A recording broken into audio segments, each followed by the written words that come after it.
आभा मंडल एक ऊर्जा का एक ऐसा स्रोत जो हर मनुष्य के व्यक्तित्व के चारों तरफ एक बिंब बना के हमारे साथ चलता रहता है। अगर आपने आभा मंडल की जो बात हमने कही है उसको करीब से देखा होगा तो अगर हम अपने देवी देवता या संतों के जितने चित्र देखते हैं घरों में, या कोई भी धर्म के जितने भी शक्तिशाली संत या देवी देवता हुए हैं, उनके चारों तरफ एक ऑरा का चित्रण किया जाता है, एक आभा मंडल बनाई जाती है, एक दिव्य प्रकाश पुंज जो है वो दर्शाया जाता है, जिससे हम अपने आप को कनेक्ट करते हैं और हम सोचते हैं कि ये आभा मंडल ही सबसे ज़्यादा शक्तिशाली है और जो हमारे जीवन में न जाने कितने बदलाव लाती है। प्राचीन समय में, वैदिक काल में हम देखते आ रहे हैं कि लोग बाग इंसान के बारे में उसका चेहरा देख के बता देते हैं, उसके चेहरे के आकार को देखकर उसके व्यक्तित्व को बयान कर देते थे। तो ये सब जो चीज़ें थीं जिसको हमने सामुद्रिक शास्त्र का नाम दिया, ये ऑरा या आभा मंडल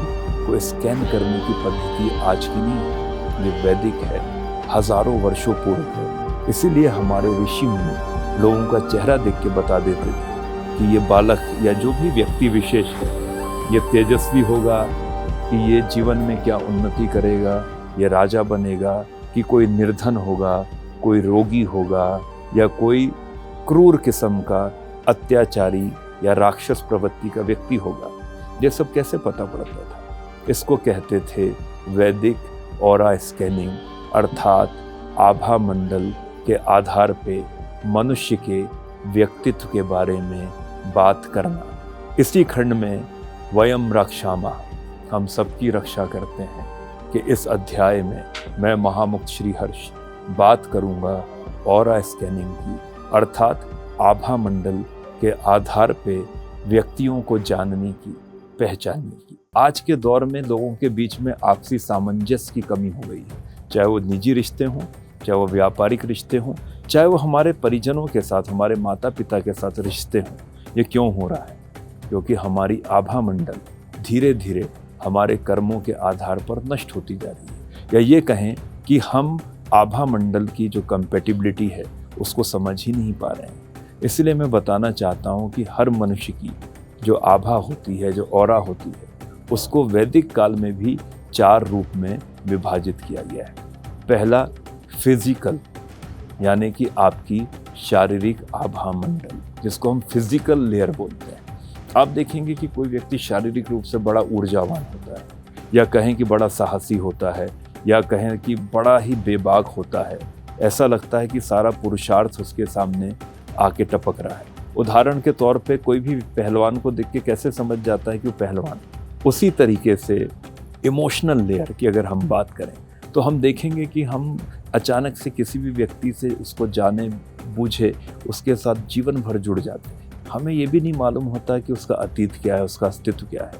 ये कहीं ना कहीं उस व्यक्ति की जो भावनात्मक आभा मंडल है वो इतनी अत्यधिक शक्तिशाली होती है कि वो आपको भावनात्मक तौर से अपनी तरफ खींच लेती है।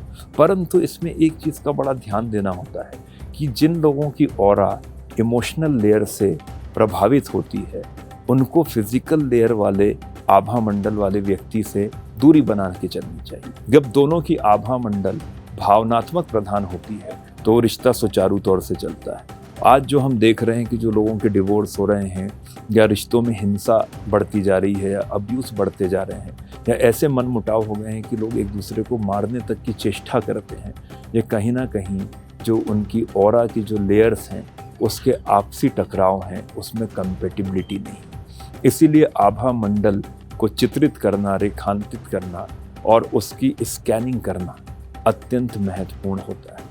इसी तरीके से आभा मंडल की हम तीसरी लेयर की बात करते हैं, या हम कहें कि ऑरा की जो तीसरी लेयर है वो होती है मेंटल लेयर। मेंटल लेयर वाले व्यक्ति को आप देख सकते हैं कि कोई व्यक्ति एकदम से बड़ा विचलित है, बड़ा परेशान लग रहा है, बड़ा बेचैन लग रहा है, हम उसके चेहरे से समझ जाते हैं।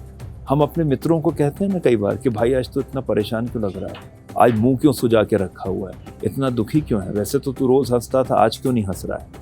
तो कहीं ना कहीं उसकी जो मानसिक जो ऊर्जा है, या जो उसकी मानसिक आभा मंडल का जो चक्र है वो किन्हीं कारणों की वजह से उस वक्त प्रभावित होता है। इसलिए सामने वाला व्यक्ति बड़ी आसानी से उसकी उस ऑरा को रीड कर लेता है।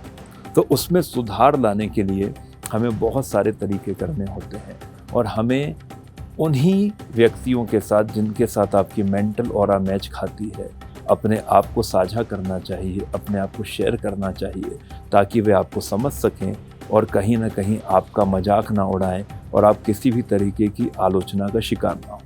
अब हम आभा मंडल के चतुर्थ खंड की बात करते हैं, जिसको कहा जाता है स्पिरिचुअल लेयर। ये सबसे महत्वपूर्ण होती है। जितने भी साधु संत या दैवीय शक्तियों से युक्त जो भी पुरुष या महिलाएं रही हैं, उनका स्पिरिचुअल लेयर ऑरा का बड़ा स्ट्रांग होता है। हम कई बार नहीं कहते कि यार ये व्यक्ति बड़ा स्पिरिचुअल है, ये व्यक्ति से मुझे कुछ सीखना है, इसके पास जाके मुझे बड़ी शांति मिलती है। ये सब जो सामने वाले मनुष्यों के रिएक्शन आते हैं, वो उस दूसरे व्यक्ति की जो आभा मंडल है या जो उसकी स्पिरिचुअल ऑरा है वो उस तरफ खींचती है। हम बोलते हैं ना कि पिताजी मैं ऐसी व्यक्ति को अपना गुरु मानता हूँ, आपने मेरे को पैदा भले ही किया लेकिन हो सकता है कि मैं वो व्यक्ति मेरे लिए ज़्यादा फादर फिगर हो। तो जब ये सब बातें आती हैं, इस तरह के जो रिश्ते आते हैं, ये स्पिरिचुअल ऑरा के अधीन आते हैं। तो मेरा ये कहना है आप सभी से कि ऑरा स्कैन को बिल्कुल नकारे नहीं, ये एक वैदिक विज्ञान है। टेक्नोलॉजी के लोग उसमें बहुत सारे मापदंड लाते हैं, अपने गैजेट्स में बहुत सारे इनोवेशन करके वो प्रतिशत के आधार पर आपकी ऑरा आइडेंटिफाई करने की बात करते हैं। परंतु जो वैदिक जो आधार है उसकी पुष्टि सर्वाधिक की जा चुकी है और उस पर कई किस्म के शास्त्र जो हैं वो भी लिखे जा चुके हैं। ऑरा के असंतुलन को या कहें कि जो हमारा आभा मंडल का जो ऊर्जा चक्र है उसको संतुलित करने के बहुत सारे तरीके। आप ऐसे जानकारों के पास भी जा सकते हैं जो आभा मंडल को पढ़ना जानते हो, चाहे वो सामुद्रिक शास्त्र के माध्यम से हो या अन्य शास्त्र के माध्यम से। या फिर सबसे पहले हम ये जानें कि हमारी प्रिंसिपल ऑरा क्या है, हमारे आभा मंडल में सबसे ज़्यादा किन भावनाओं का या किन ऊर्जाओं का प्रभाव है। जब वो आप आइडेंटिफाई कर लेते हैं कि भाई मेरी ऊर्जा फिजिकल है या मेरी ऊर्जा मेंटल है या मेरी ऑरा जो है वो इमोशनल लेयर के अधीन आती है या स्पिरिचुअल लेयर के अधीन आती है, तो उसको अपना रास्ता चुनने में आसानी हो जाती है। उदाहरण के तौर पर जब व्यक्ति को पता हो जाता है कि उसका आभा मंडल फिजिकल ऊर्जा केंद्र के अधीन आता है, तो वो ऐसे क्षेत्रों में जाए जहाँ पर शारीरिक ऊर्जा की सर्वाधिक आवश्यकता होती है, चाहे वो सेना हो, चाहे पुलिस हो, चाहे एथलीट का कोई भी विषय हो।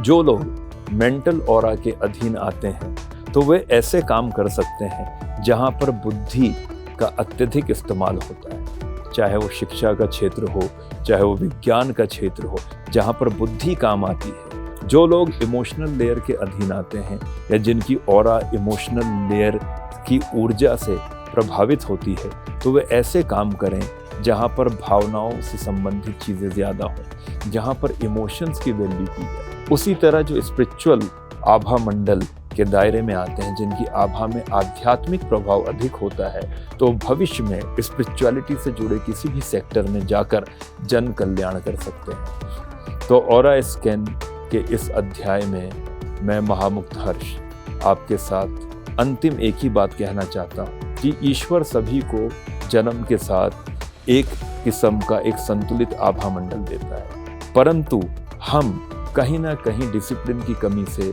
या अपने कर्मों के माध्यम से या अपने कर्मों को दुष्कर्मों में परिवर्तित करके धीरे धीरे अपने आभा मंडल को दूषित करने लगते हैं। इसीलिए आभा मंडल को सुचारू रखने के लिए आपको स्वयं संतुलित रहना अत्यंत आवश्यक है, नीति पे चलना अत्यंत आवश्यक है। यहाँ तक कि आपका खान पान भी आपकी ऑरा को प्रभावित करता है। इसी तरह रजोगुण, तमोगुण और सत्वगुण ये आपके भोजन से भी संबंध रखते हैं, आपके व्यवहार से भी संबंध रखते हैं। वयम रक्षामा, सबकी रक्षा के इस पड़ाव में मैं आपसे इजाज़त लेता हूँ और आप सभी का धन्यवाद करता हूँ। हर हर महादेव।